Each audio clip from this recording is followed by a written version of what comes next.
मोदी जी बड़ी सज-धज के साथ आए, बहुत बढ़िया उन्होंने मंच सजवाया और पार्लियामेंट के बाहर उन्होंने बड़ा धुआंधार भाषण दिया और उन्होंने कहा कि ऑपरेशन सिंदूर के बाद देश को विजय उत्सव मनाना है, विक्ट्री का ये समय है और पूरा देश जो है इस विक्ट्री को सेलिब्रेट करे। और उन्होंने विपक्ष से भी कहा कि भई विक्ट्री को सेलिब्रेट करना है। उसके बाद खबर आई कि मोदी जी जब 11 बजे पार्लियामेंट शुरू हुई, तो मोदी जी जो है आंधी की तरह संसद भवन में घुसे और तूफान की तरह निकल गए। संसद से मोदी जी क्यों बचते? बाहर खूब भाषण देते हैं, अंदर नहीं बोलते।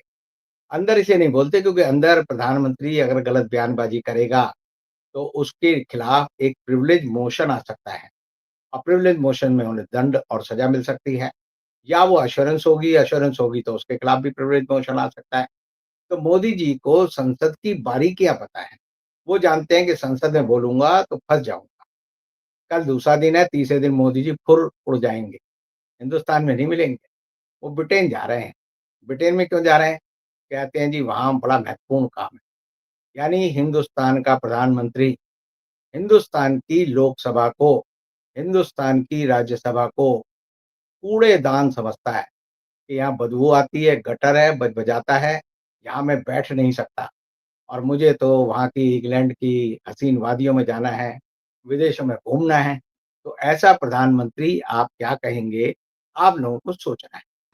नमस्कार, मैं विक्राम और आप देख रहे हैं हिंद वॉइस। हमारे साथ मौजूद हैं रोजाना की तरह एडवोकेट अमर कुमार जी। बहुत-बहुत स्वागत है सर आपका। नमस्कार। सर आज मानसून सत्र की शुरुआत हुई 11 बजे और 11 बजते ही जैसे ही सत्र की शुरुआत होती है मोदी जी के भाषण से, उसके बाद मोदी जी दिखाई तो नहीं दिए, लेकिन यह संसद में हंगामा बहुत हुआ और जो विपक्ष हंगामा कर रहे थे, विपक्ष के सांसद जितने भी थे, तो उनकी फोटो बहुत कम दिखाई जा रही थी। सिर्फ जो है स्पीकर थे या तो उनकी फोटो दिख रही थी या जो फिर जिनको जो सत्ता पक्ष के सांसद हैं जो उन्हें कुछ बोलना था वो दिखाई दे रहे थे। कई बार स्थगित हुआ 12 बजे, 2 बजे, तो ये सारी चीजें हुई। ओम बिरला पहली बार नजर आए, उसके बाद वो गायब हो गए 12 बजे के बाद, वो दिखाई नहीं दिए। तो इससे आप क्या समझते हैं, क्या कुछ होना था और क्या कुछ नहीं हुआ आज के दिन, आगे क्या कुछ होगा? जी सर। कूद के पाँव पालने में ही नज़र आ जाते और मोदी जी के भी आज संसद में उसी तरह नज़र आए। मोदी जी बड़ी सज-धज के साथ आए, बहुत बढ़िया उन्होंने मंच सजवाया और पार्लियामेंट के बाहर उन्होंने बड़ा धुआंधार भाषण दिया और उन्होंने कहा कि ऑपरेशन सिंदूर के बाद देश को विजय उत्सव मनाना है, विक्ट्री का ये समय है और पूरा देश जो है इस विक्ट्री को सेलिब्रेट करे। और उन्होंने विपक्ष से भी कहा कि भई विक्ट्री को सेलिब्रेट करना है। उसके बाद खबर आई कि मोदी जी जब 11 बजे पार्लियामेंट शुरू हुई, तो मोदी जी जो है आंधी की तरह संसद भवन में घुसे और तूफान की तरह निकल गए।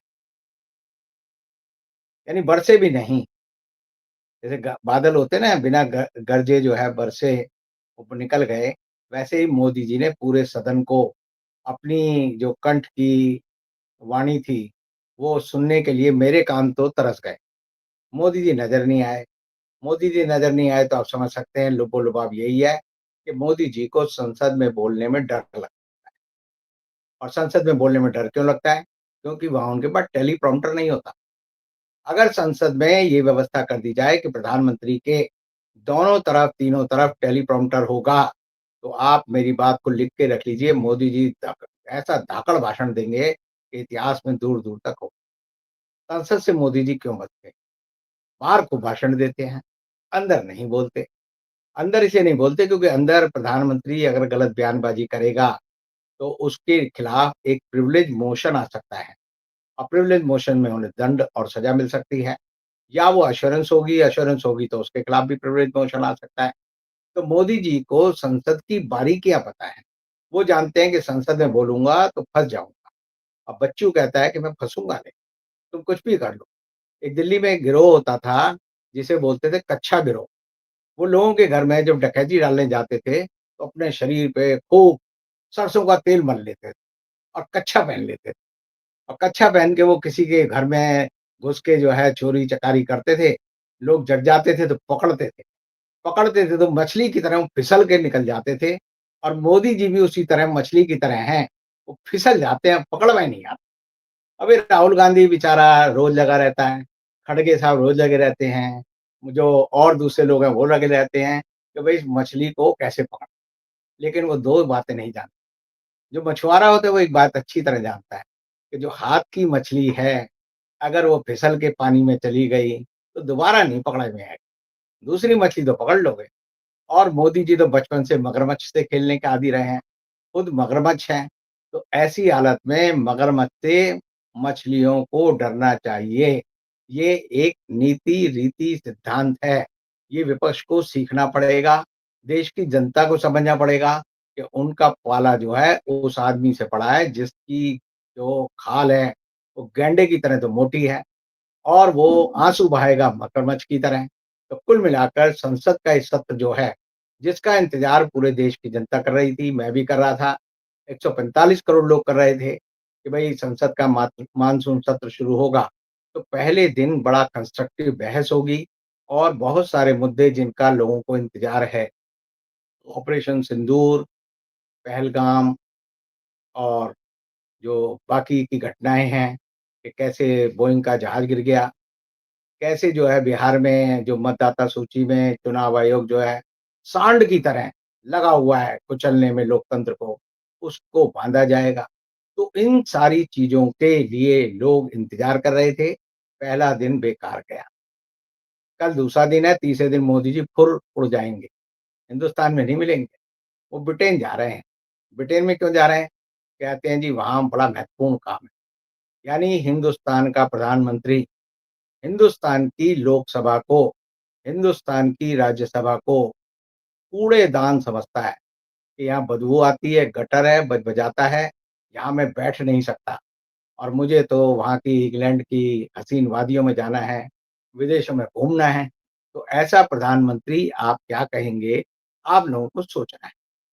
अब ये जो लोकसभा का सत्र है, आखिरी जो दिन था पिछले सत्र का, जिसे हम चौथा लोकसभा का सेशन बोलेंगे, जो नई लोकसभा बनी थी 2004 के चुनाव के बाद और राज्यसभा का क्योंकि उसका कभी अवसान नहीं होता, वो लगातार चलती है, तो वो था उसका 267वाँ और अब ये है 268वाँ सेशन। ये लास्ट सेशन जो खत्म हुआ था, वो 4 अप्रैल को हुआ था। 4 अप्रैल की डेट आपको इसलिए याद रखनी है, क्योंकि उस दिन हमारी दोनों संसदें स्थगित हुई थी और उसके बाद 22 अप्रैल 2025 को पहलगाँव में, बैसरन में आतंकवादियों ने आकर हमारे 26 लोगों को मार दिया। 26 लोगों के मारने के बाद मोदी जी विदेश थे, विदेश से हिंदुस्तान आए और वो बैसरन नहीं गए, वो दिल्ली आए और वहाँ से जाकर उन्होंने बिहार में एक सभा को संबोधित किया और ये बताया कि बिहार के चुनाव उनकी सरकार के लिए सबसे बड़ी चीज़ है। और तभी उन्होंने कहा था कि हम इस ऑपरेशन का नाम रख रहे हैं ऑपरेशन सिंदूर। और मैंने भी कई बार कहा, आपने भी कई बार सुना कि हिंदुस्तान ने ऑपरेशन सिंदूर को जब शुरू किया, तो वो दिन था 7 मई। 7 मई की रात को मोदी जी ने आज फिर कहा कि हमने 22 मिनट में पाकिस्तान के 9 उन अड्डों को ध्वस्त कर दिया, जहाँ पर आतंकवादी पनाह लेते थे। भारत की सेना को 21 अड्डों को ध्वस्त करना था, किए उन्होंने 9, 12 इसका मतलब हमने नहीं किए। पाकिस्तान ने उसी दिन रात को 1:30 बजे कह दिया कि हमने भारत के 5 जहाज गिरा दिए, 3 उन्होंने कहा राफेल गिरा दिए, 1 सुकोई 29 गिरा दिया और 1 मिग 30 गिरा दिया। इन जहाज़ों के गिरने की पुष्टि भारत सरकार ने आज तक नहीं की है, लेकिन पाकिस्तान लगातार कहता है हमने 5 गिराए। उसके बाद राफेल कंपनी ने माना हाँ जी, हमारे कुछ जहाज गिरे। उसके बाद जो है डोनाल्ड ट्रम्प रोज़ कहते हैं 4-5 जहाज हिंदुस्तान के गिरे। हमारे जो सेनाध्यक्ष हैं, ये सवाल जो विपक्ष नहीं कर रहा, ये सवाल भारतीय सेना के सेनाध्यक्ष सीडीएस जो हमारी सेना के प्रमुख हैं, उनका है अनिल चौहान का कि भई जब हमारा युद्ध शुरू हुआ, तो हमें हमसे कुछ गलतियाँ हुई, हमने उनसे सबक लिया और फिर हमने 10 तारीख को उसका हमला किया। हमारे दूसरे जो सेना के अधिकारी थे शिव कुमार, उन्होंने माना कि हाँ जी, हमारे कुछ जहाज़ों का नुकसान हुआ कुछ। उसके बाद हमारे जो सेना के दूसरे lieutenant general chief lieutenant general Rakesh के सिंह, उन्होंने कहा कि भई हमें जब लुड़ लड़ाई हो रही थी, तब हमारा मुकाबला जो था, वो पाकिस्तान के साथ-साथ चीन से भी था, टर्की से भी था, क्योंकि उस समय जो रियल टाइम जो इन्फॉर्मेशन पाकिस्तान की सेना को मिल रही थी, वो चीन से मिल रही थी। और उन्होंने कहा कि हमें आने वाले भविष्य के युद्ध में ऐसी बातों को याद रखना होगा और अभी 5 दिन पहले ही हमारे सेनाध्यक्ष अनिल चौहान ने कहा कि हमारी सेना पुराने हथियारों से नहीं लड़ सकती। हमें भविष्य के युद्ध के लिए भविष्य के हथियार चाहिए। इसका मतलब हमारी रक्षा तैयारियों में कमी है और हमारे जो वायुसेना अध्यक्ष हैं, एपी सिंह, उन्होंने भी यही बात कही। उन्होंने कहा कि हमसे वादा कर लिया जाता है कि आपको उस समय हथियार मिलेंगे, उस समय मिलेंगे। घोषणाएँ हो जाती हैं, उन्हें अमली जामा नहीं पहनाया जाता और हमारे हाथ बंधे रहते हैं। तो ऐसी हालत में इन सवालों का जवाब सेना माँग रही है देश की सरकार से। ये सेना का अनुशासन है, सेना का देश के प्रति समर्पण है, सेना की यह एक निष्ठा है कि वो राजनीतिक नेतृत्व से सीधे सवाल नहीं करती। तो सीधे सवाल कौन करे? सीधे सवाल करेगा विपक्ष, सीधे सवाल करेंगे राहुल गांधी, सीधे सवाल करेंगे खड़गे, कि सीधे सवाल करेंगी महुआ मोइत्रा। तो जो विपक्ष के मुखर सांसद हैं, जिनकी अभी एक बैठक 20 तारीख को ही जो हमारे पार्लियामेंट्री सचिव हैं, पार्लियामेंट्री मंत्री हैं, उन्होंने बड़ी अच्छी बैठक की और कहा कि हमने पूरे विपक्ष से बातचीत की और संसद के सत्र में हमने कहा है सभी मुद्दों पर खुले दिल से बातचीत होगी। बड़ी लंबी-चौड़ी खबरें छपी और सबने माना कि हाँ जी, ऐसा होगा। लेकिन किरण रिज्जू आज जब संसद में बोल रहे थे, तो 20 तारीख की बात को वो भूल गए, 19 तारीख की बात को भूल गए। बीती ताही बिसार दे, चद्दर ले ओढ़, वो वाला इनका एक नज़रिया था और संसद में जब मोदी जी गए, उन्होंने कोई वक्तव्य नहीं, संसद के पटल पर कोई वक्तव्य नहीं। संसद में पहली बार सुनवाई शुरू हुई 11 बजे, फिर स्थगन हो गया, फिर 12 बजे हो गया, फिर 2 बजे हुई। तो आप देखिए कि आपका जो ये कहना है कि विपक्ष के नेताओं पर जो कैमरा है वो फ़ोकस नहीं किया जा रहा, उनकी आवाज़ को दबाया जा रहा है, माइक ऑफ हो जाते हैं। तो एक तरह से आप समझिए कि किस तरह से हम अपनी संसद को पंगु बना रहे हैं। अगर लोगों की आवाज़ ही नहीं आएगी, लोगों को दिखाया ही नहीं जाएगा, अगर एक पक्ष को ही दिखाया जाएगा, तो फिर संसद में कैसे लोगों को पारदर्शिता का पता चलेगा, कैसे लोगों को सच पता चलेगा। और आज तो एक कमाल ये हुआ कि राज्यसभा में जो भाजपा के राष्ट्रीय अध्यक्ष हैं और जो कि स्वास्थ्य मंत्री भी हैं, वो खड़े हुए, उन्होंने भाषण देना शुरू। भाषण देते-देते जब खड़गे जी बोल रहे थे, तो खड़गे जी ने जैसे ही ऑपरेशन सिंदूर शब्द बोला, ऑपरेशन सिंदूर, तो जेपी नड्डा ने क्या कहा, आपकी बात रिकॉर्ड पर नहीं जाएगी। अब आपकी बात रिकॉर्ड पर नहीं जाएगी, ये किसका प्रोगरेटिव है? ये प्रोगरेटिव जो है, वो लोकसभा में लोकसभा अध्यक्ष का है, पीठासीन अधिकारी का और राज्यसभा में राज्यसभा के सभापति का है। तो आप देखिए कि जो राज्यसभा के सभापति जो कि देश के उपराष्ट्रपति भी हैं, जगदीप धनखड़, उनकी कलम को भी, उनकी ताकत को भी जेपी नड्डा ने छीन लिया और कह दिया कि आपकी बात नहीं जाएगी, वही जाएगी जो मैं बोलूँगा। तो इसका मतलब सभापति पद का इससे बड़ा अपमान सभापति के रहते हुए इस देश के संसद की कार्यवाही के दौरान मैंने भी देखा अपनी आँखों से और आपने भी देखा, पूरी दुनिया ने भी देखा। संसदीय परंपराओं की किस तरह धज्जियाँ उड़ाई जाती हैं, ये हम सबने देखा और उसको देखने का नतीजा क्या निकला? नतीजा ये निकला कि हमारी संसद में बहस जो है ना की जाए। ये कहा जाए कि बहस करेंगे लेकिन किस तरह करेंगे?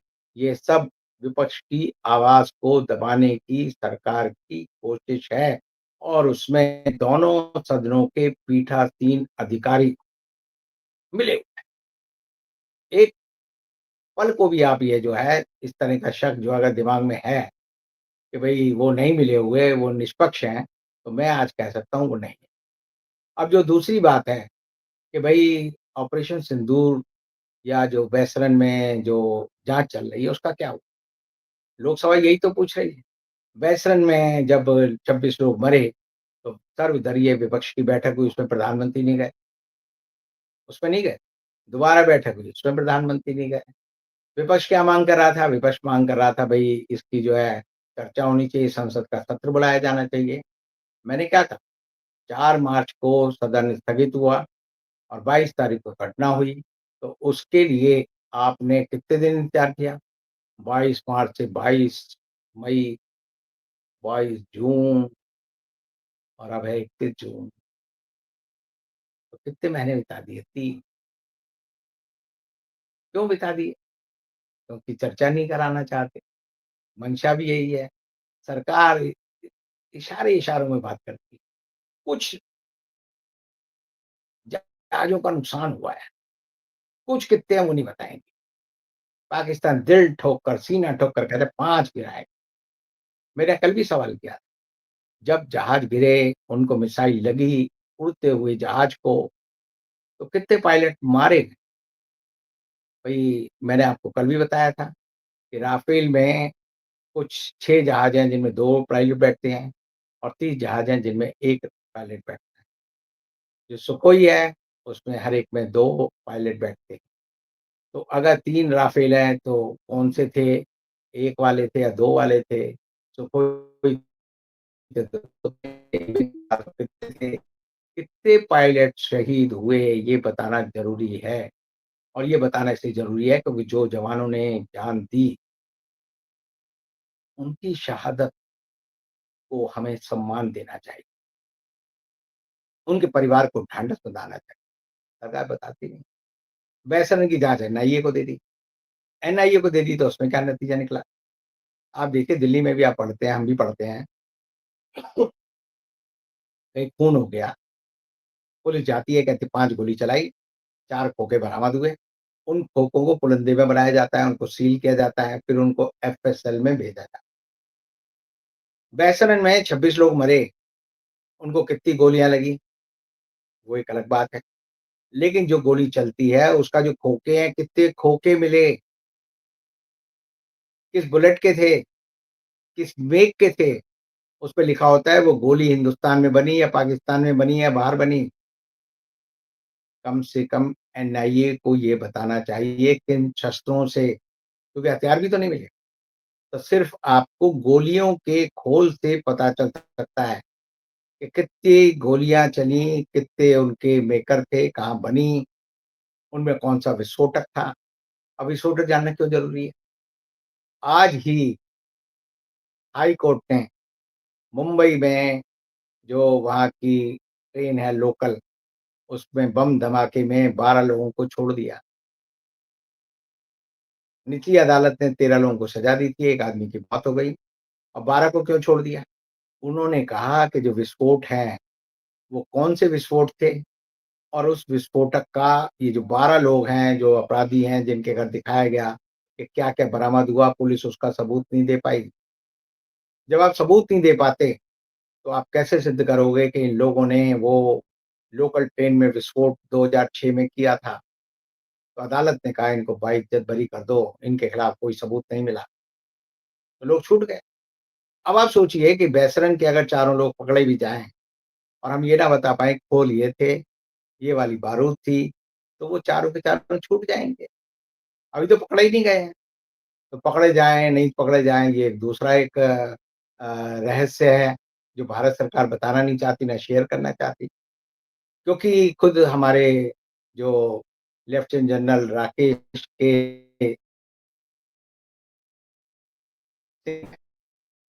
उन्होंने क्या कहा? उन्होंने कहा रियल टाइम पिक्चर जो है सैटेलाइट इमेज से 7 मई की है।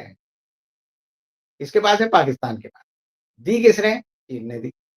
चीन के 350 सैटेलाइट हैं, जो रियल टाइम पिक्चर देते हैं। वो कैसी पिक्चर देते हैं?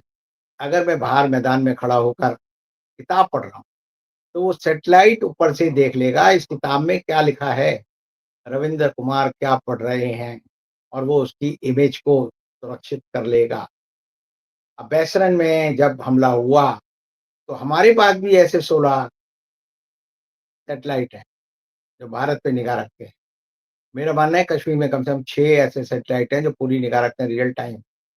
चीन के हैं, अमेरिका के हैं, फ्रांस के हैं, जापान के हैं, ब्रिटेन के हैं। तो भई सरकार को चाहिए था इंटरनेशनल कम्युनिटी से कहते कि बैसरन के जो मेडोज़ हैं, जो बाघ है, उसकी रियल टाइम पिक्चर दो हमें 22 तारीख की, दिन के 3 बजे से साढ़े 3 बजे की जब ये गोलाबारी हो रही थी, एक पूरी पिक्चर बन जाती और पूरी पिक्चर में एक-एक चीज़ नज़र आती, क्या हो रहा है? लेकिन वो जानने की ज़रूरत सरकार को क्यों नहीं है, ये आपको भी पूछना है और मुझे भी पूछना है, विपक्ष को भी सरकार से पूछना है। और दूसरी बात जो मैं कह रहा हूँ कि जो ऑपरेशन सिंदूर है, उससे देश को कितना नुकसान हुआ, ये कौन बताएगा? ये कहना काफ़ी नहीं है कि जिस तरह से हमारे राष्ट्रीय सुरक्षा सलाहकार अजीत डोभाल ने कह दिया, हमारा तो एक काँच का भी नुकसान नहीं हुआ। तो कोई नुकसान नहीं हुआ, तो कह दो जी हमें कोई नुकसान नहीं हुआ। भाई जो जहाज गिरे हैं उनकी भी तो कीमत थी, 1800 करोड़ रुपए का एक जहाज है राफेल का। जो हमने एस-14 400 मिसाइल दागी, जो ब्रह्मोस दागी, उनकी भी तो कीमत है। हमारा जो नुकसान हुआ, हमारी जो बहुत सारी इमारतें गिरी, बहुत सारी सड़कें और दूसरी चीज़ों का नुकसान हुआ, उसको भी तो कैलकुलेट कौन करेगा?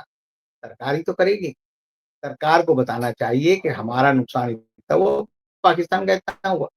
पाकिस्तान ने तो पहले दिन ही मान लिया। उसने 10 मई को मान लिया कि हाँ जी, हमारे जो किराना हिल है, उन पे हमला हुआ है। हमने नहीं माना हमारा हमला हुआ है। तो आप सच से क्यों भागते हो? सच बताना सरकार की ज़िम्मेदारी है। सच जानना लोगों का हक है और लोकतंत्र में ही नहीं, पूरी दुनिया की शांति के लिए भी ज़रूरी है कि जिस व्यक्ति का गुनाह है, उसको सज़ा मिलनी चाहिए। लेकिन उसके लिए एक सिस्टम तो होना चाहिए। सरकार सोचती है हम आँख बंद करके रहेंगे, तो हम बच जाएँगे। तो ये समझिए मोदी सरकार जो है, अगर देश की संसद के सामने सच नहीं बोलेगी, देश की जनता को सच नहीं बताएगी, तो उससे क्या होता है लोग मनगढ़ंत कहानियाँ बनाने लगते हैं, मनगढ़ंत चीज़ें सोचने लगते हैं और उससे पूरे देश की जो प्रतिष्ठा है, पूरी दुनिया में ज़ीरो है इस समय। मोदी जी जो घूमते-फिरते हैं, भागते-फिरते हैं कि जी हमने 31 देशों में अपने जो सांसदों का समूह भेज दिया। आप देखिए 193 देशों में, एक देश भारत के साथ नहीं खड़ा हुआ। कि भारत की विदेश नीति की असफलता है और वो क्यों है? क्योंकि हमें सरकार सच नहीं बता रही, लेकिन 192 देश के लोगों को अलग-अलग स्रोतों से सच पता है और उस सच से भागना देश की सरकार को और देश की जनता को, देश के लोकतंत्र को बहुत बड़े खतरे में रख रहा है, ये मेरा कहना है और यही मैं कहूँगा कि सदन में लगातार बहस होनी चाहिए। बहस करना ही संसद का अधिकार है और उस बहस को देखना मेरा और आपका अधिकार है। बहुत-बहुत शुक्रिया सर। तो हम लगातार संसद सत्र पर नज़र बनाए रखेंगे और सर तो डेली आपको अपडेट देते ही हैं। तो कैसा लगा ये अपडेट नीचे कमेंट कीजिएगा। वीडियो को शेयर कीजिएगा। कल फिर मुलाकात होगी सर के साथ। तब तक के लिए दीजिए इजाज़त। शुक्रिया सर। नमस्कार।